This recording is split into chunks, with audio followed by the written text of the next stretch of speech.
क्या आपने कभी ऐसे पैर देखे हैं फ्लैट, जिनकी आर्च बिल्कुल फ्लैट है, जो अंदर की गोलाई होती है वो है ही नहीं?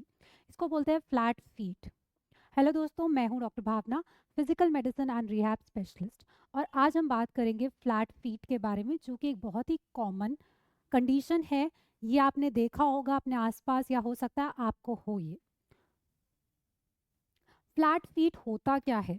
इसको हम क्लिनिकली बोलते हैं पेस प्लानस। पेस मतलब कि पैर, प्लानस मतलब प्लेन। जब ये जो आपके पैर के अंदर की गोलाई होती है, जब आप अपना पैर रखते हैं और वो फ्लैट ना हो के एक अंदर गोलाई होती है, उसको बोलते हैं आर्च। पैर के अंदर अंदर वाली साइड होती है मीडियल लॉन्गिट्यूडनल आर्च, बाहर को होती है एक लैटरल आर्च। जब ये अंदर वाली आर्च ना होके, आर्च शेप में ना होके फ्लैट हो जाती है, उसको बोलते हैं फ्लैट फीट। अब आपको पता कैसे चलेगा कि आपको फ्लैट फीट है एक्चुअल में? तो इसके लिए इसको देखने के कुछ तरीके होते हैं। कुछ पेशेंट में तो बिल्कुल ऑब्वियसली दिख जाता है, जैसे ही वो खड़े होते हैं उनका पैर अंदर को धंसता है, बैलेंस में उनको दिक्कत लगती है, उनको पेन्स होते हैं, फ्रीक्वेंट फ्रीक्वेंट फॉल्स की हिस्ट्री होती है। बट कुछ पेशेंट्स को बहुत टाइम तक पता ही नहीं होता है कि उनके पैरों में ये दिक्कत है। इंसिडेंटली जब उनका, स्पेशली जब मेडिकल होता है कहीं पे किसी नौकरी के लिए, तब उनको पता चलता है कि तुम्हारे तो फ्लैट फीट है। और तब आते हैं पेशेंट्स की, मैडम हमारे फ्लैट फीट है, अब इसके लिए करें क्या? तो फ्लैट फीट होते हैं दो टाइप के, फ्लेक्सिबल और रिजिड। फ्लेक्सिबल में क्या होता है कि जब आप वेट बियरिंग, वजन दे के जब खड़े हैं, तब तो आपको वो आर्च नहीं नजर आएगी और आपका पैर फ्लैट दिखता है आपको। ये जो आर्च होती है, या तो ये कम होएगी, नॉर्मल आर्च ऐसे है तो ये कम होगी, या फिर बिल्कुल फ्लैट होगी। बट जब आप टोस पे ऐसे खड़े हैं हील उठा के, तो वो आर्च बन जाती है। तो इसको बोलते हैं फ्लेक्सिबल फ्लैट फीट। इतने रिजिड सख्त चेंजेस नहीं है। बट रिजिड फ्लैट फीट में क्या होता है, चाहे आप ऐसे खड़े हो चाहे आप ऐसे खड़े हो, दोनों में ही आर्च नहीं होती है, तब बोलते हैं रिजिड फ्लैट फीट। ये क्यों डिफरेंस करना ज़रूरी है? क्योंकि मैनेजमेंट में, ट्रीटमेंट में, दोनों के लिए हम डिफरेंट चीज़ें करते हैं। बहुत बार आप दोनों पैर पे खड़े हो तब भी आपको नहीं समझ आता है।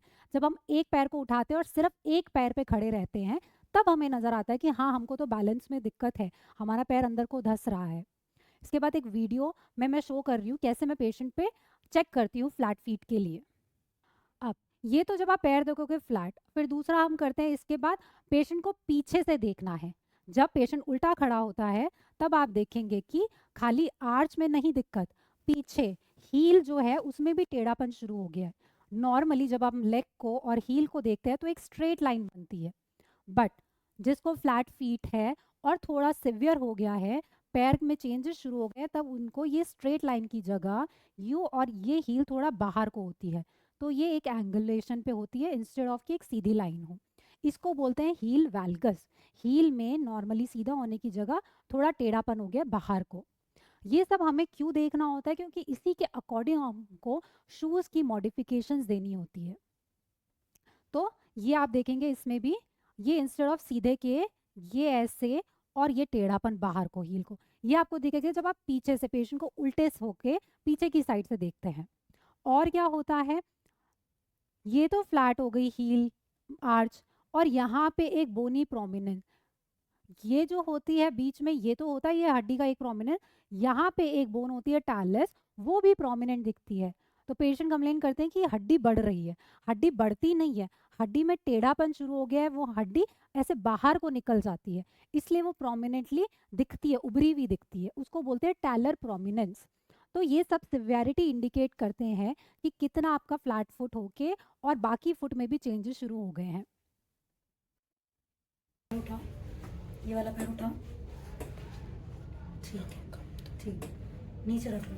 तो है ना, हील वेलनेस के लिए ये हमने बनाई है लॉन्ग टिबिया, और ये हमने बनाई,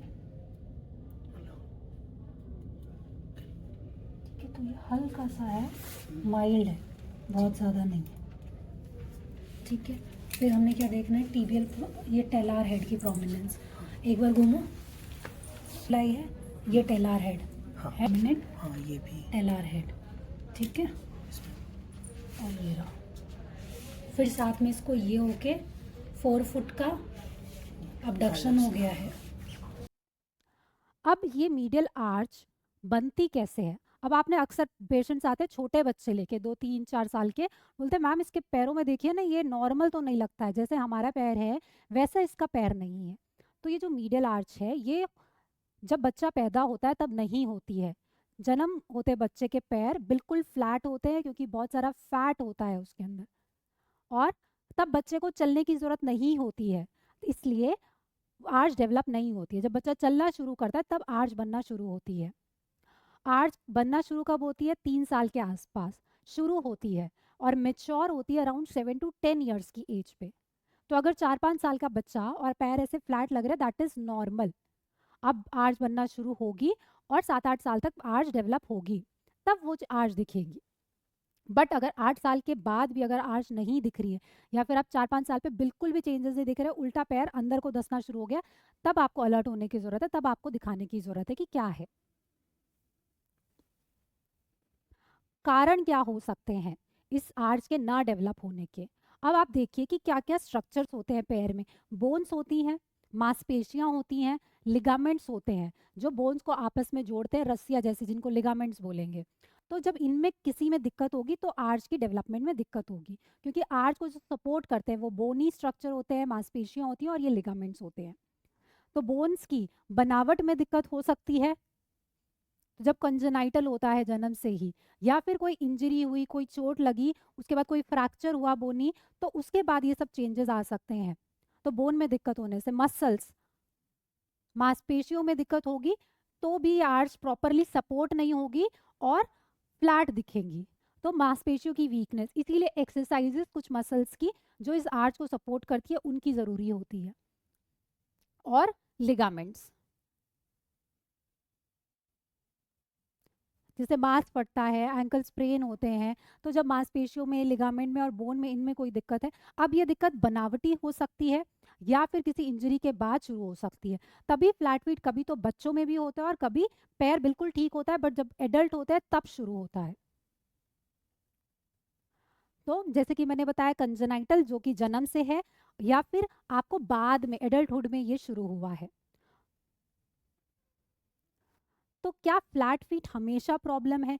कब इसको ट्रीट करना है और अगर ट्रीट नहीं करेंगे तो क्या दिक्कत हो सकती है? फ्लैट फीट, खाली फ्लैट फीट से क्या क्या दिक्कत आ सकती है? एंकल में, फुट में पेन शुरू हो सकता है, फ्रीक्वेंट फॉल्स, बार बार बैलेंस में दिक्कत और गिरने की संभावना बढ़ सकती है।